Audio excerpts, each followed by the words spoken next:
and welcome to Nonny, Yanga's flagship talk show where we discuss all the hot topics.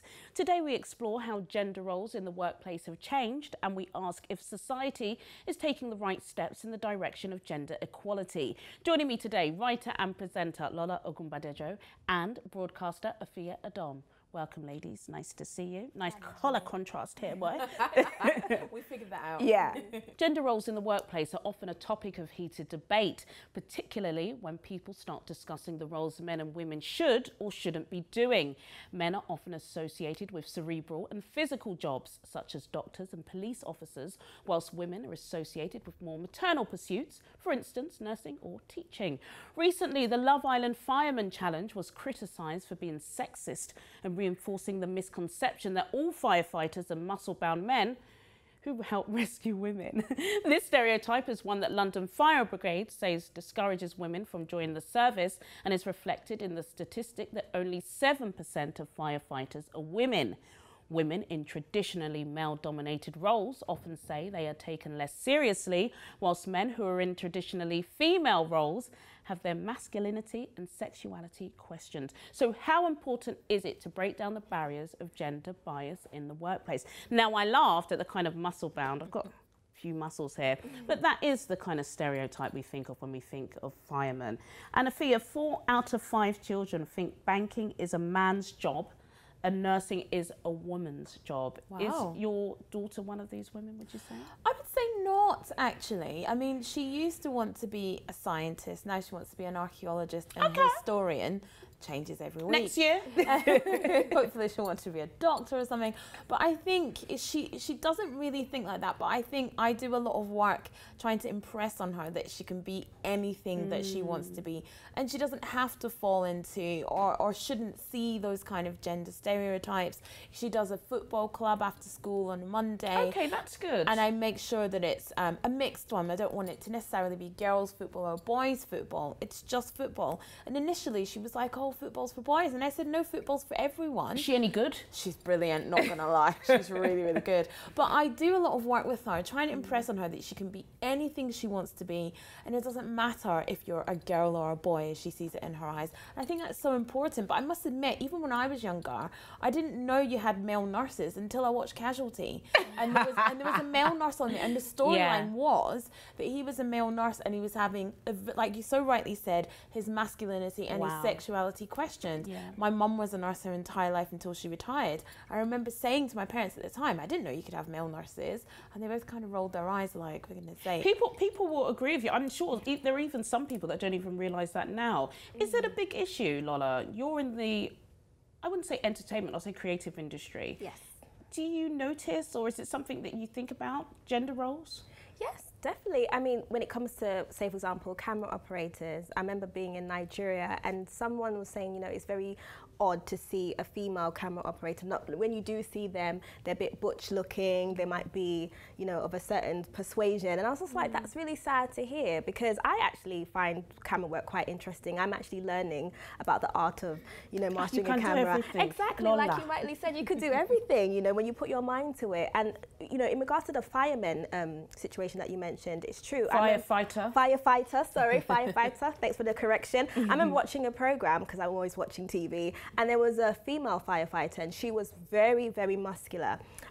In my mind, I thought, oh, wow, this is really great. She's female and she's showing the men that it can be done. But also at the same time, I was thinking, oh, a lot of men are going to watch this, or a lot of women are going to watch this and think, oh, all female firefighters have to be this build in order to be a firefighter, because it's quite a vigorous job. And I wanted to be a firefighter when I was younger, up until I was about 10, and I realised that fire was involved and that wasn't really my thing. But it wasn't, I never thought I couldn't do it because I was a girl. I just decided I wanted to be a writer instead. But maybe you wouldn't have even realised that you were discouraged from doing it. Maybe, actually, that's a really good point. But for ages, I really wanted to be a firefighter. What about in our industry, in the media? Because, yeah, you may see a lot of women, you know, headlining shows. I know all of us have done that. But behind the scenes is very different, isn't it? And most of the time, you climb the ladder, there's always a guy in the background pushing you up front.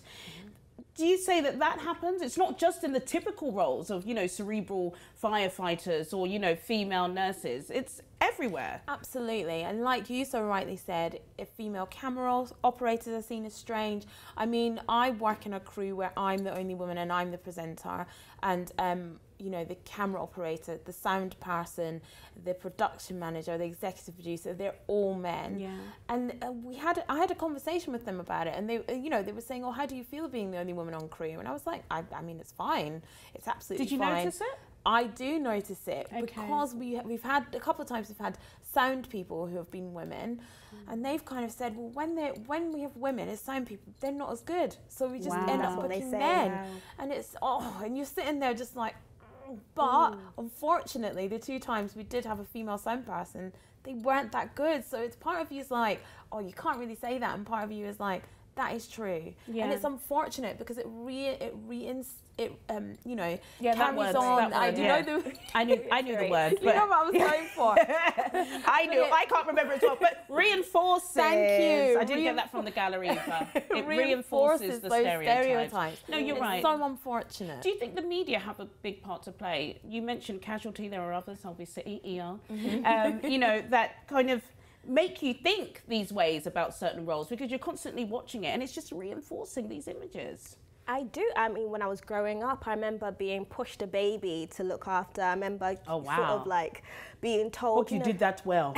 Yes. You know, when you're like young and you want to get toys, and so they get you like a little baby. So I was like 5 or 6. From the age from about, I would say 3 upwards, I was kind of taught that, you know, as a woman, you're supposed to be very girly. This is what girly means, looking after babies, cooking, you know, you get your little cooking sets. So we're kind of told from a young age, and also the media reinforces it as well, that this is what women should do, this is how a woman should act, this is what she should look like, this is what she should be. And then men, they're playing with the big trucks, they're the firemen, they're the police officers, they're all this. So it's kind of reinforced from young. It is reinforced, and you know, when we come back from the break, we're going to discuss about, you know, how ways in which we can change these misconceptions. But what about men in female roles? You know, when you go to the school gate, the male teacher, you know, when it's year 5, year 7, year 8, year 9, it's fine. What about in nursery? I think male nursery teachers. I don't know if I'm that comfortable. Is that terrible to say? See, I think it's so important because you have so many young boys who may not have those role models in their lives. And so I think it's really, really important for them at 3, 4, 5 and 6 to have male teachers in school, to have male nursery nurses. I mean, let's be honest, if you are a bad person, you're a bad person, whether you are male or female. If you're going to be that could be the media as well, though, especially when it comes to, you know, men being teachers, especially with children at very young ages, because there's so much stigma and worry. And you know, you automatically kind of assume if it's a man, then it's going to go one way and it must be sinister. And it's like, hold on. Like I said, if you're a bad person and you're going to mistreat a child, you're going to do that whether you're male or female. And I think we need more male teachers in schools, especially at nursery level and younger children's level, because there's so many boys out there who don't have those role models, and it's really important for them to have that. And it's really important for our girls to know that they don't have to be scared of all men. Do you know what I mean? That they can trust other men that are not just their fathers and their brothers.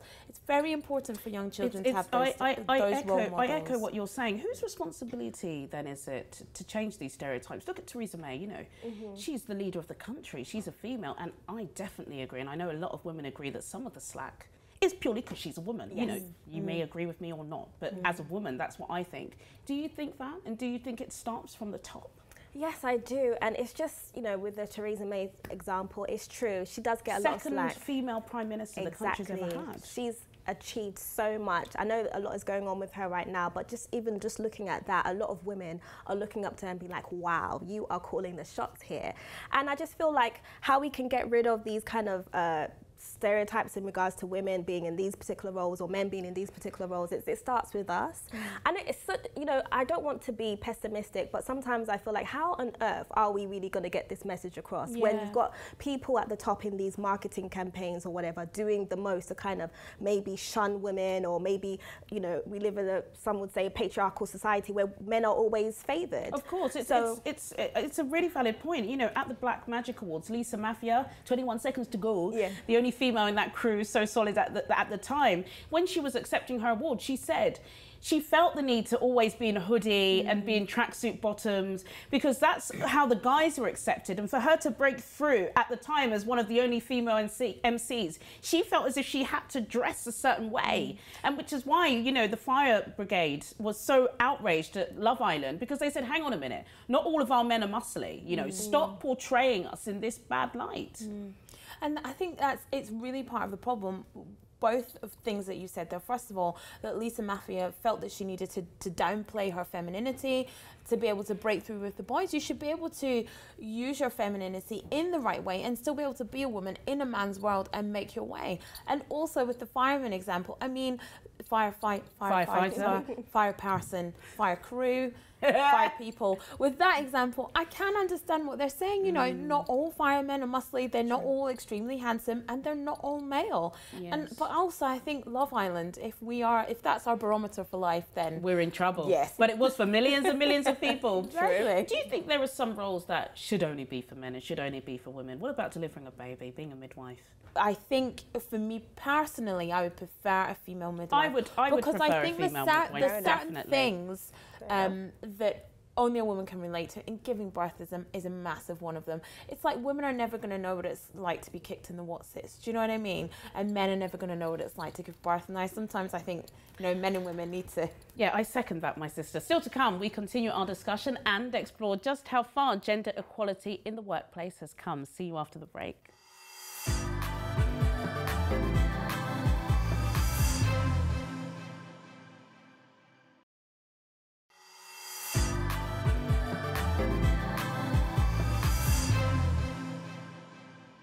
Welcome back to Nonny. Society's perceptions of men and women occupying what were traditionally seen as male and female jobs is starting to change. Research shows that 23% of all jobs traditionally held by men are now held by female workers, and 30% of traditional female jobs are held by men. Gender-neutral job titles such as police officer and firefighter are moving away from gender distinctions, opening them up to anyone with the right skills. How far can gender-neutral job titles go in creating gender equality in the workplace? Don't want to move off topic, but that gender-neutral thing, I don't know. It kind of icks me.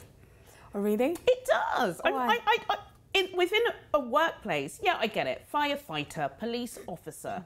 If it's a policeman, I'm going to call him a policeman. I'm going to call him sir and, you know, stand to attention. It's like that whole actor-actress thing when people started saying that that actresses should just be called actor, and it's they are sometimes, aren't they? Yes. Yeah, you would sometimes refer to someone as an actor. But also, some people have just got too much free time. Do you know what I mean?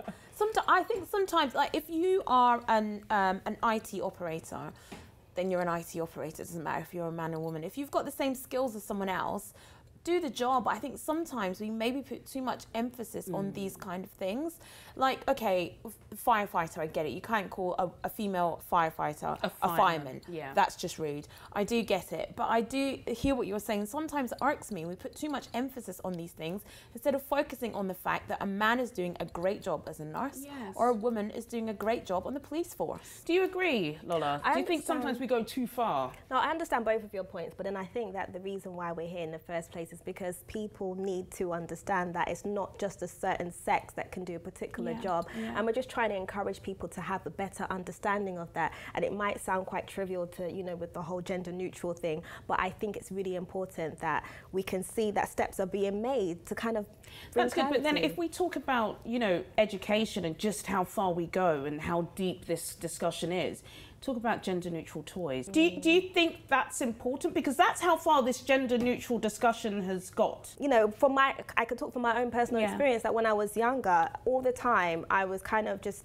educated in such a way to believe that it's all about making sure, you know, I remember having my little frying pan and having my fake food and saying, you know, food is ready, everybody come and eat. That was fun. It didn't fun. make you feel less of a woman. It didn't. But I think, you know, the point I'm trying to make is that, I was just exposed, I wasn't exposed to, I didn't really see female firefighters. I didn't really see female police officers. It wasn't visual. It wasn't like in my line of sight. What was in my line of sight was this. And I think it cultivated my ideology of what a woman should be in the workplace, even if she is in a like big time position, how she should be, how she should dress, how she should dress, how she should act, how she should communicate. Maybe she shouldn't talk too loud, especially being black. Oh, you can't be a black angry woman. So if you're in this kind of position like a CEO, you know, automatically you're deemed as unapproachable. Who wants to be unapproachable? We all want to get married. You know, women from a young age were told you want to get married, so you have to act a certain way.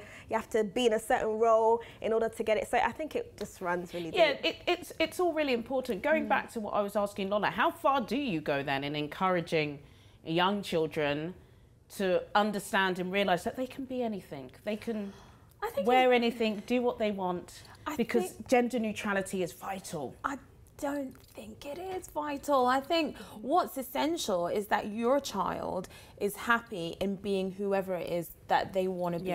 Yeah. So if Naima wants to be a historian, then I'm going to help her develop that interest. If she wants to be a chef, I'm going to help her develop that interest. I mean, when she was younger, I must admit, and you know yourself, you've seen her Disneyland room.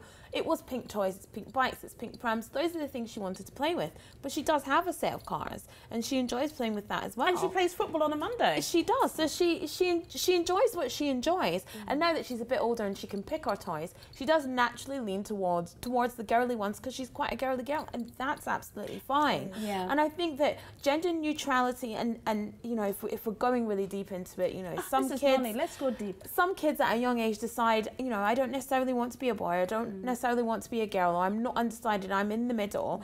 And I think it's also fine to decide that you're a girly girl. It's also fine to be a boy's boy. It's fine. But it's fine. If a boy wants to wear a princess dress up, let him do that. If a girl wants to play with trucks, let her do that. Yes.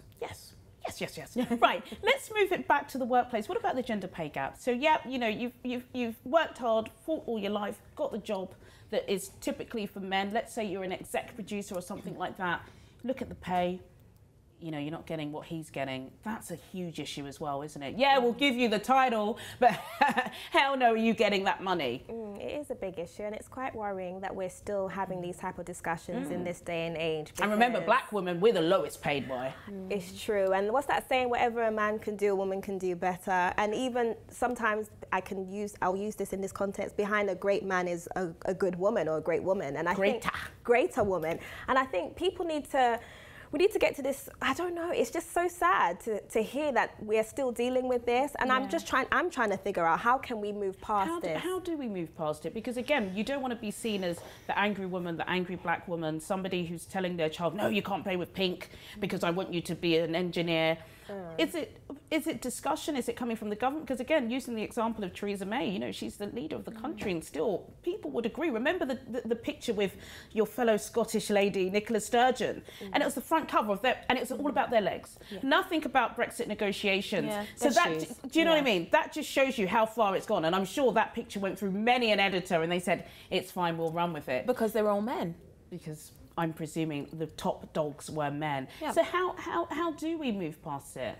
I think you have to, it's like you so rightly said, and what we picked up on is that you have to have more women in these top positions. Of course, they need to be well paid enough to get there, but they need to be at the table, literally seated at the table, making the decisions and realizing that, you know, if you're a female executive producer, there's the gender pay gap to me, it's just so illogical. There's absolutely no reason why Jane, female executive producer, cannot be paid the same as John. It's just ridiculous. It's just ridiculous, and it doesn't make any sense. For doing the exact same role. The exact same work, and I think the only way you can get there is by having more women around the table making those decisions.